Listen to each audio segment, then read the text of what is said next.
Hello friends, welcome to all of you in my channel. आज हम sonnet के बारे में स्टडी करेंगे कि सोनेट क्या होता है। तो चलिए सोनेट के बारे में जानते हैं।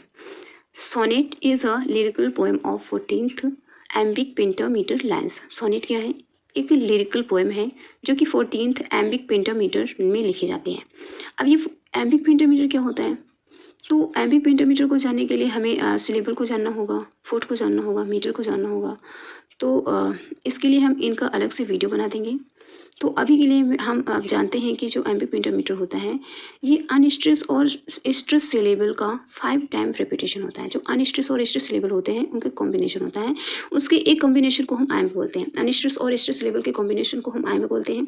अनस्ट्रेस और स्ट्रेस सिलेबल के एक कॉम्बिनेशन है तो उसको एम्बिक मोनोमीटर। इसके दो कॉम्बिनेशन है, मतलब दो रिपीटेशन है, 2 टाइम रिपीटेशन है तो उसको हम एम्बिक डायमीटर बोलते हैं। अनस्ट्रेस और स्ट्रेस का 3 टाइम्स रिपीटेशन है तो एम्बिक ट्राईमीटर बोलते हैं। 4 टाइम्स रिपीटेशन है तो एम्बिक टेट्रामीटर बोलते हैं। और इनका 5 टाइम रिपीटेशन है तो उसको हम एम्बिक पेंटामीटर बोलते हैं। यानी अनस्ट्रेस और स्ट्रेस लेवल का 5 टाइम रिपीटेशन एम्बिक पेंटामीटर कहलाता है। ठीक है।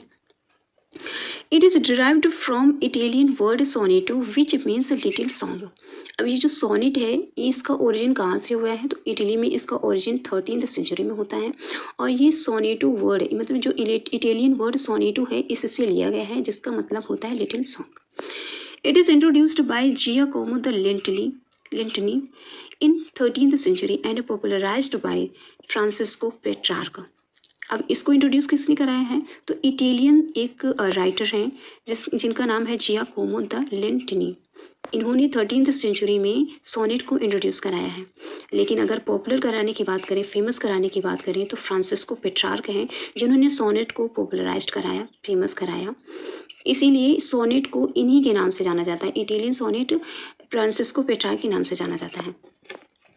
In England, Sir Thomas Wyatt and Henry Howard are credited with introducing the sonnet form to England in the 16th century. अब ये इसका ओरिजिन जो सोनेट है इसका ओरिजिन तो इटली में हुआ है, बट अगर हम इंग्लैंड की बात करें तो इंग्लैंड में सोनेट कब आया, इसने इंट्रोड्यूस कराया।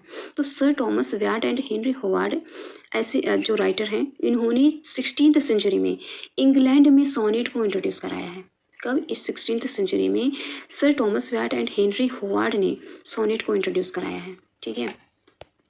The moment in the sonnet where the poem shift into resolution is called the volta or turn. अब ये वोल्टा क्या होता है सोनेट में? तो जो सोनेट होता है, जैसे मान लीजिए पेट्रार्कियन सोनेट है। पेट्रार्कियन सोनेट के 2 पार्ट होते हैं। फर्स्ट पार्ट को हम ऑक्टेव बोलते हैं जो कि 8 लाइन की होती है, और सेकेंड पार्ट को हम सिस्टेट बोलते हैं जो कि 6 लाइन की होती है। अब जो पोएट है, माना कि वो ऑक्टेव में जो उसने जो जब पोएम की शुरुआत की तो किसी प्रॉब्लम की बात करता है, किसी प्रॉब्लम में फंसा हुआ है, कोई प्रॉब्लम की बात कर रहा है, किसी परेशानी की बात कर रहा है। और वो जब जैसे ऑक्टेव में किसी प्रॉब्लम की बात कर रहा है उसके बाद वो जब सिस्टिस में एंट्री करता है, ऑक्टेव मतलब 8 लाइन तक वो किसी प्रॉब्लम की बात करता है। उसके बाद जब सिस्टिस में एंट्री करता है, 6 लाइन में एंट्री करता है तो उस प्रॉब्लम के सॉल्यूशन की बात करता है। तो अपने आप ही खुद ही वो उस प्रॉब्लम की सॉल्यूशन की बात करने लगता है। तो जो प्रॉब्लम से सॉल्यूशन का जो टर्न होता है उसे ही हम वोल्टा बोलते हैं, उसे ही हम टर्न बोलते हैं। ठीक है। These poems often address themes like love, nature, morality, religion and politics. जो सोनेट होता है इसका थीम क्या हो सकता है? सब्जेक्ट मैटर लव हो सकता है, nature, morality, religion and politics हो सकता है। इन सब्जेक्ट में सोनेट लिखा जा सकता है। जैसे कि जो पेट्रार्क हैं, पेट्रार्क के जो सोनेट हैं वो लव पर बेस्ड हैं। उन्होंने लव के बारे में लिखा है अपने सोनेट्स में। अपने जो बिलव्ड हैं उनकी लौरा, अपनी लौरा के लिए, अपनी बिलव्ड लौरा के लिए उन्होंने सोनेट लिखे हैं।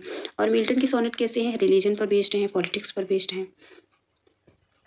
तो गाइज इस तरह से हमने जाना कि सोनेट क्या होता है, इसका ओरिजिन क्या होता है, इसका ओरिजिन कहाँ से हुआ है, और इसका जो सब्जेक्ट है, सब्जेक्ट मैटर क्या हो सकता है।